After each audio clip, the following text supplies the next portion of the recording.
All right, thank you very much for staying with us here on SABC News. You're watching SA Today with me, Flo Ledwaba. Parts of the Durban CBD have suffered disruptions as MKMVA members and their supporters marched against the presence of foreign-owned shops. Some shops were attacked and looted. Our reporter, Ayanda Mhlongo, is there for us. A very good afternoon to you, Ayanda.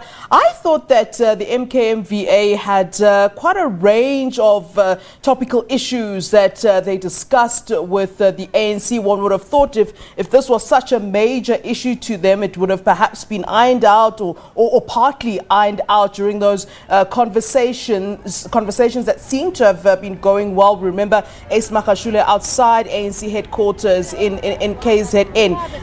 Can we assume that all of that has now failed and MKMVA is back to square one, really?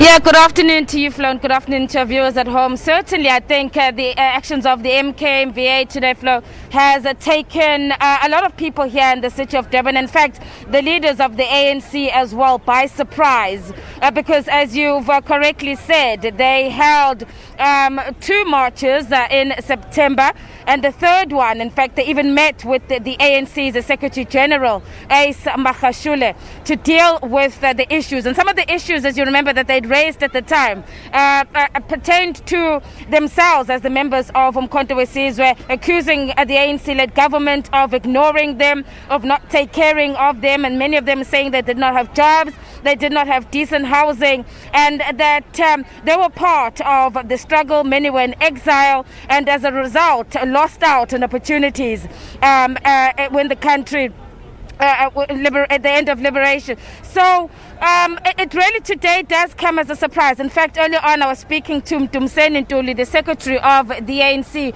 and he was really baffled. And he said, you know what, we have met with the MKMVA and we were working on their grievances, which were covered a wide range of issues.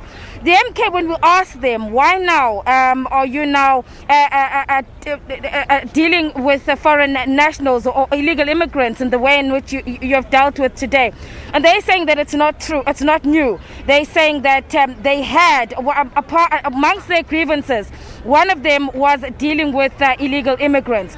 And so they're saying that they'd waited for the ANC and for the government to address the issue of foreign nationals, and given the time, they felt that nothing has been done. And today, well, in fact, Flo, since yesterday, in fact, where we are now here in the Durban CBD, we're outside the workshop, which is a popular mall here in the CBD, and just this area outside the workshop is often packed. There are many, many stores, and if you can see now, it's completely clear because they started here yesterday.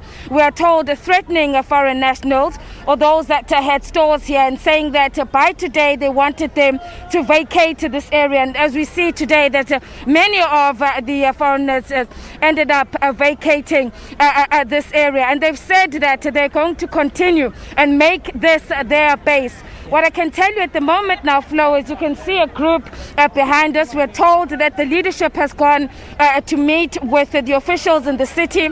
They still want the mayor of eThekwini, Mxolisi Kawunda, to come and address them and to tell them what he is going to do to deal with the issue of illegal immigrants here in the Durban CBD. But one thing that they are threatening, Flo, is that they're going to continue their action throughout the week. In fact, they're saying even beyond the week, if nothing is done.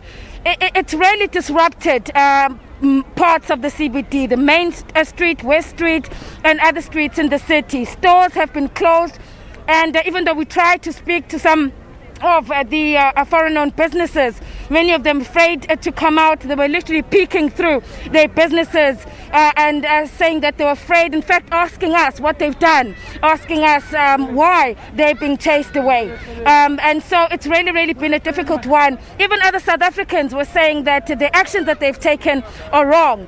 And this is not a way to go about to deal with the issues of drugs and some of the social ills that are taking place. And they are solely putting the blame on foreign nationals. I assume, Ayanda, that you've had some kind of conversations with the foreign nationals, and I wonder if you've started to hear the words xenophobia, xenophobic, for example.